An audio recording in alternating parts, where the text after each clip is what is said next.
nagkainitan si Sen Mig siya kasi Sen Alan, you were there, sir. Well, siguro that's how democracy is. We don't have the same opinion or points of view at times. Minsan may passionate, may emotional. Siyempre kung ganun ka-importante sa'yo. So ganun talaga, at least we're only human. At napakita natin dito na talagang hindi tayo ano lang, no? Kumbaga gumagana yung demokrasya, magkakaiba yung opinion, magkakaiba yung pananaw. But in the end, all's well that ends well. At least nagkaayos din naman ang huli. Pero mabilis kayong humarang, sir. So medyo naramdaman nyo bang magkakainitan talaga yung dalawa, sir? Ay, oo, kasi kumbaga ako yung duty kagabi as majority leader.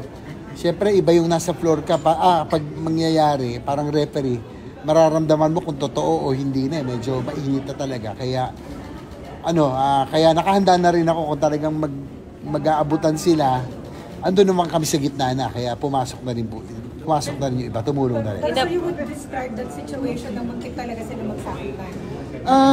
Siguro nagkainitan talaga. Medyo mainit at kasi talaga yung exchange of words. Pero at least naman nung nahimasmasan, medyo nung lumamig, nag-akapa naman sila eh. Kasi sabi nga na, 28 years na yata silang magkasabay sila pumasok ng Kongreso.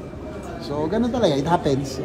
At least, ang importante, nagkaayos. Nagkamurahan nga. Nagkamurahan. Hindi naman, siguro, sigawan lang, siguro mataas emosyon. Kinabahan late, ba kayo? Sabi nga ni SP, niya kasi, late na in the evening, pagod na lahat. Ako rin, medyo ngarag na rin ako ang gabi dahil umaga pa lang, pang-hearing, tuloy-tuloy, kaalis ko sa defense, sa budget.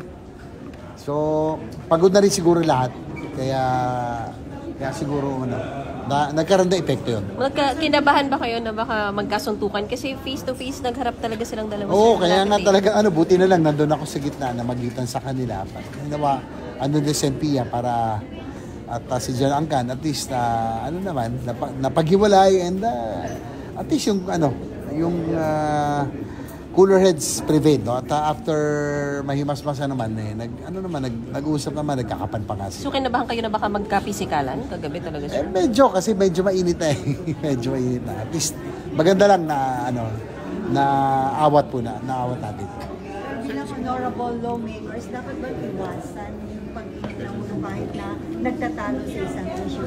Well, siguro, maganda na. At least, makita natin na hindi tayo, hindi tayo rubber stamp or anything, na talagang magkakaiba talaga opinion, passionate about their advocacies, no, minsan. So, at least, kita natin na gumagana ng demokrasya sa Taiwan nga, di ba, madalas nagsusuntukan talaga sila dun eh.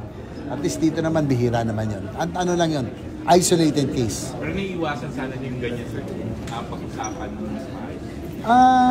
Siguro hindi na nagkaintindihan, pero nung huli, lahat naman nadadaan sa usapan eh. Pero nung nag-uusap naman ng malamig-lamig na ulo, nagkaintindihan naman sila.